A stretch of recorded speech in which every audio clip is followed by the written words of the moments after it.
Next आता है competition between E1 and E2। Competition between E1 and E2।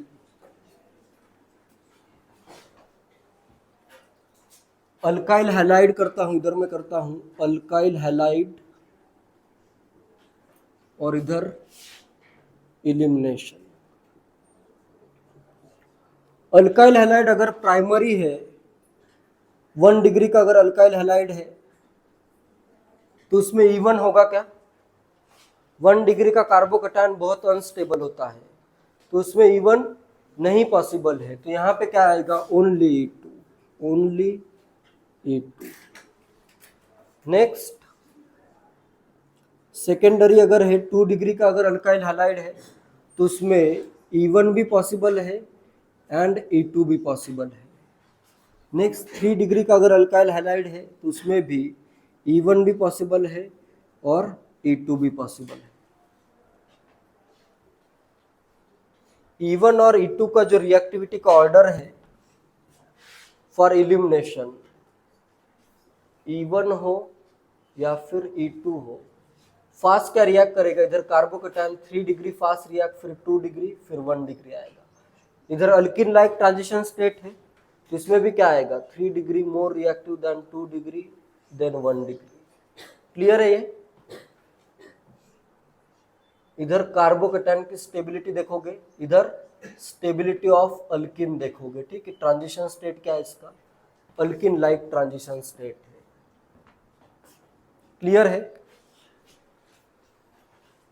तो अभी E2 रिएक्शन करोगे या E1 रिएक्शन करोगे, ये डिपेंड करेगा रिएक्शन कंडीशंस पे। बहुत ही इजी है, रिएक्शन कंडीशंस। E1 फॉलो करना है या E2 फॉलो करना है, ये डिपेंड करता है रिएक्शन कंडीशंस पे। इसमें बहुत ही इजी है, कॉन्सेप्ट इतना इजी है, जो भी रिएक्शन कंडीशंस, ठीक है, इतना नोट करो, बताता हूँ पॉइंट, जल्दी से नोट करो।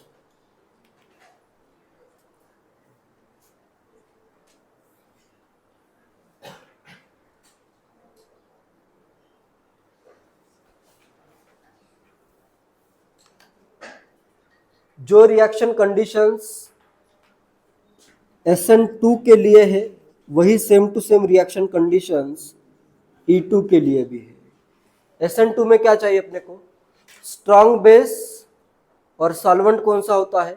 Polar aprotic solvent.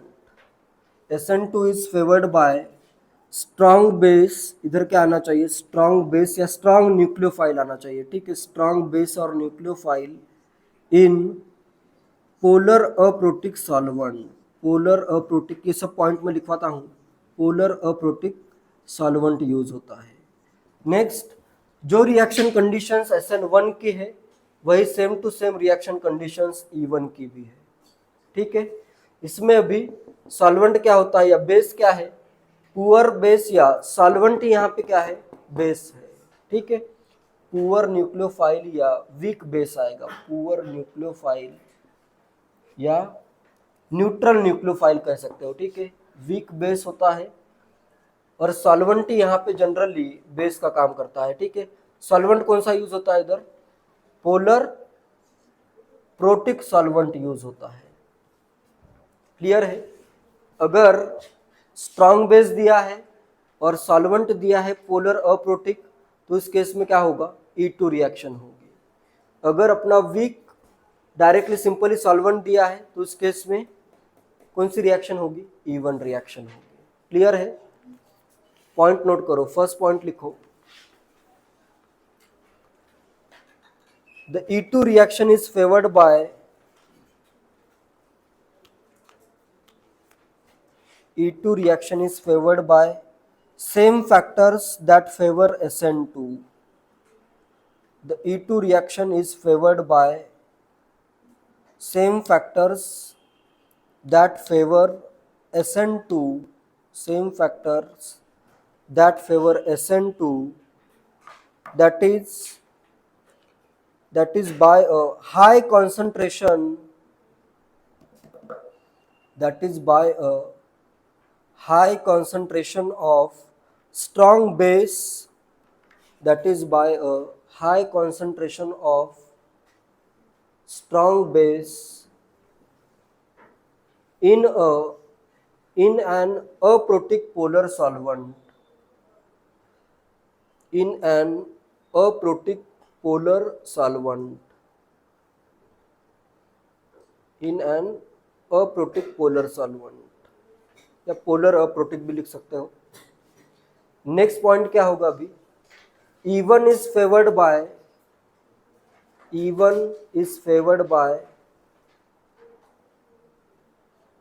the same factors, the E1 reaction is favored by, E1 is favored by same factors that favor, E1 is favored by same factors that favor SN1, by the same factors that favor SN1, that is by a weak base, that is by a weak base and a protic polar solvent, by a weak base and polar, by a protic polar solvent, by a protic polar solvent। Clear है ये points, clear है या नहीं? Question है, indicate whether elimination occur by E1 mechanism और E2 mechanism and find major products. Mechanism तुम्हें बताना है, क्वेश्चन शॉर्ट में लिखो, इंडिकेट वेदर E1 और E2, find major products. First मैं करता हूं,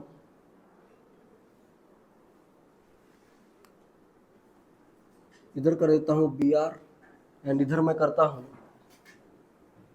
CH3OH। इलिमिनेशन प्रोडक्ट ही फाइंड करने हैं, find major elimination product, find major elimination product, indicate whether reaction is E1 और E2, find major elimination product. Elimination के major product तुम्हें find करने हैं। सेकंड में कर देता हूं, रिएक्टेंट सेम रखता हूं, CH3O- डाइमिथाइल सल्फोक्साइड।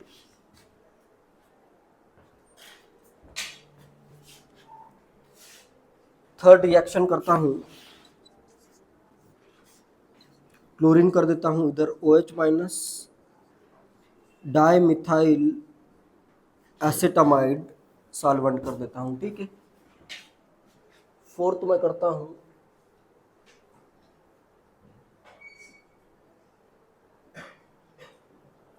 फाइंड में elimination product, major elimination product find करना है, मेजर इलिमिनेशन प्रोडक्ट।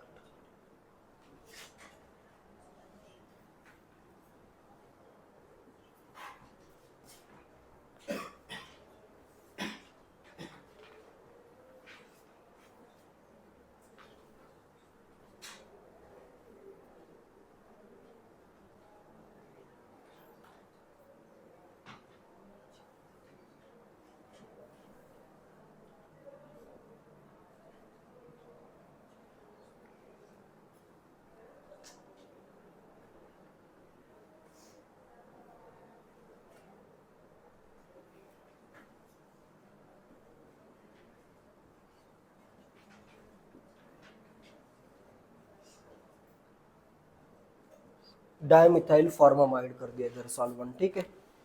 करो फाइंड, E1 होगा या E2 होगा वो भी लिखना है, और मेजर प्रोडक्ट भी फाइंड करने हैं साथ ही में, मेजर इलिमिनेशन प्रोडक्ट्स।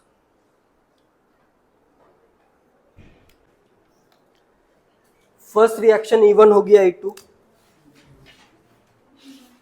E1 और E2 ये भी बताना है, साथ ही में मेजर प्रोडक्ट। E1 हो गया, E2, E1 होगी, फर्स्ट रिएक्शन होगी E1, मेजर प्रोडक्ट क्या आएगा, 2 ब्यूटीन आ जाएगा। सेकेंड रिएक्शन भी क्या होगी, E2 होगी, E1 नहीं होगी अभी, ठीक है। सेकेंड रिएक्शन E2 होगी, प्रोडक्ट 1 ब्यूटीन या 2 ब्यूटीन, 2 ब्यूटीन फॉर्म हो जाएगा, ठीक है। थर्ड वाला E1 या E2, E2 रिएक्शन होगी, E2 की कंडीशन है स्ट्रॉन्ग बेस अप्रोटिक सॉल्वेंट। तो इधर मैं किसी भी एक हाइड्रोजन, कहां से एक हाइड्रोजन रिमूव कर दूं, इधर बन जाएगा ये प्रोडक्ट। क्लियर है। फोर्थ में क्या होगी, E1 या E2, E1 रिएक्शन होगी, प्रोडक्ट सेम आएगा या डिफरेंट, सेम ही प्रोडक्ट फॉर्म होगा, ठीक है। फिफ्थ में E1, फिफ्थ में E1 रिएक्शन है, प्रोडक्ट कैसे फॉर्म होगा, कार्बोकेटायन फॉर्म करता हूं, यहां पे आएगा कार्बोकेटायन, फिर क्या होगा, एक मिथाइल शिफ्ट करना पड़ेगा। क्लियर है। एक मिथाइल इधर आ गया, कार्बोकेटायन चाहे तो मैं एक ड्रॉ कर देता हूं, इसका फाइनल कार्बोकेटायन इधर का मिथाइल इधर शिफ्ट हुआ, ये कार्बोकेटायन आएगा। नेक्स्ट इलिमिनेशन अगर करता हूं मैं, तो ज्यादा सब्स्टिट्यूटेड अल्कीन, ये अल्कीन अपना प्रोडक्ट होगा। क्लियर है ये। सिक्स्थ में यही प्रोडक्ट बनेगा। यहाँ पे भी होगा, E2 इलिमिनेशन होगा, ठीक है। E1 नहीं हो रहा है, E2 इलिमिनेशन होगा। कहां से हाइड्रोजन रिमूव करना पड़ेगा, क्योंकि लेफ्ट में हाइड्रोजन है ही नहीं, तो हाइड्रोजन यहीं से रिमूव करना पड़ेगा, क्योंकि कुछ ऑप्शन ही नहीं है। सिंगल स्टेप में रिएक्शन कंप्लीट करनी है, जहां पे हाइड्रोजन होगा वही हाइड्रोजन रिमूव हो जाएगा। तो हाइड्रोजन रिमूव होगा यहाँ से और प्रोडक्ट बन जाएगा ये, ठीक है। यहाँ पे नो कार्बोकेटायन रीअरेंजमेंट, E2 में कार्बोकेटायन रीअरेंजमेंट नहीं हो सकती, ठीक है। क्लियर है।